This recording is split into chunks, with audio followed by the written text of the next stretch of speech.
Drama serial जड़वां के next episode में Zara कुछ सोच रही है। नजरें खिड़की से बाहर कहीं दौर खला में गुम हैं। इतने में सरमद आता है और बेचैनी से उसके करीब आकर कहता है, अब मैं तुम्हें यहां से कहीं नहीं जाने दूंगा। जारा चौंक जाती है।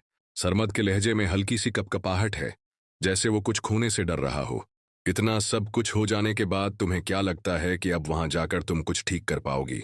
तो ऐसा कभी भी नहीं हो सकता। सरमद की आंखों में गुस्से से ज्यादा बेबसी झलक रही है। वो चंद लम्हे रखता है, फिर धीरे से एक ऐसा सवाल करता है जो जारा के दिल को चीर कर रख देता है। क्या तुम आदिल से मोहब्बत तो नहीं करने लगे? जारा का चेहरा सुन हो जाता है।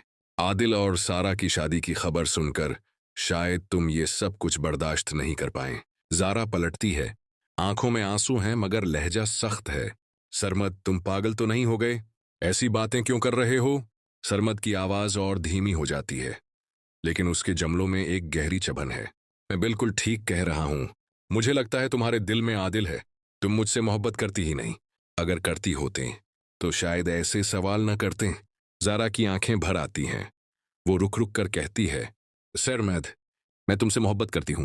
मैं तुम्हारे साथ कभी भी धोखा नहीं कर सकती। मैं ऐसा कोई कदम नहीं उठा सकती जिसकी वजह से तुम्हें शर्मिंदगी हो। सरमद थोड़ा नरम पड़ता है। उसके चेहरे पर पछतावे की झलक है। बस, मैं अब तुम्हें खोना नहीं चाहता जारा। वहां जाने से अब तुम्हें कुछ हासिल नहीं होगा। लेकिन अगर तुम्हें फिर भी लगता है तो मैं तुम्हारा साथ देने को तैयार हूं। मैं तुम्हारे साथ चलने को तैयार हूं। मगर इस बार तुम्हें अकेला नहीं छोड़ सकता, क्योंकि मुझे भी अब डर लगने लगा है। जारा की नजरें झुक जाती हैं। दिल की धड़कनें और तेज हो जाती हैं। वो एक बार फिर धीमे लहजे में बोलती है, सरमद, तुम मेरे बहुत अच्छे दोस्त हो। अगर तुम्हें लगता है कि मैं तुम्हें धोखा दूंगी तो तुम गलत सोच रहे हो। मैं तुम्हारे साथ कभी ऐसा कुछ नहीं कर सकती। कमरा खामोश हो जाता है। मौसम बदल रहा है और शायद जारा की जिंदगी का मौसम भी। जारा एक फैसला कन लम्हे में सरमद को देखकर कहती है, बस मैं सिर्फ एक बार तुम्हारे साथ कराची जाना चाहती हूं। एक बार। दूसरी तरफ सिल्मी मजहर के सामने बैठी है और आहिस्ता से कहती है, अब जब सच सबके सामने आ चुका है तो आपको शाजिया से मिलना चाहिए। मजहर का चेहरा जैसे पत्थर बन गया हो। वो धीरे से कहता है, किस मुना से मिलूं? शायद बहुत देर हो चुकी है। अब मुझे वहां नहीं जाना चाहिए। सिल्मी थोड़ा आगे झुककर बोलती है, नहीं मजहर, आपको जाना चाहिए। अगर शाजिया की कोई गलती नहीं थी तो गलती आपकी भी नहीं थी। असल कसूर तो वक्त का था, और शायद फरहत का। मजहर की आंखें भर आती हैं और वो पहली बार अपनी जात के अंदर झांकता है। मेरे गुस्से ने कई जिंदगियां बर्बाद कर दी। मैंने कभी सोचा भी न था कि फरहत ऐसा कदम उठाएगी। अब जो कुछ होना था हो चुका। कमरे में लम्हों का बोझ बढ़ने लगता है।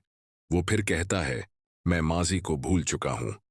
याद नहीं करना चाहता। अब नहीं चाहता कि मेरी वजह से किसी और की जिंदगी बर्बाद हो।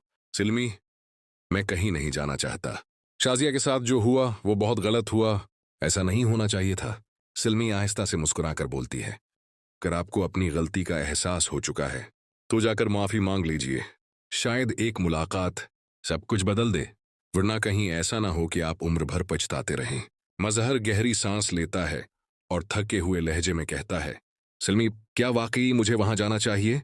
सिल्मी का जवाब एक फैसला बनकर उभरता है, हाँ, जाना चाहिए, क्योंकि वो आज भी आपके निकाह में हैं। उन्होंने कभी आपसे बेवफाई नहीं की। वो शायद आज भी उस रिश्ते को निभा रही हैं, और शायद आज भी आपको नहीं भूल पाए। तो क्या मजहर वाकई हिम्मत करके शाजिया के पास जाएगा? क्या जारा कराची जाकर सच्चाई की आखिरी परतें उलट पाएगी? और क्या सरमद का खौफ एक नई शुरुआत की राह हम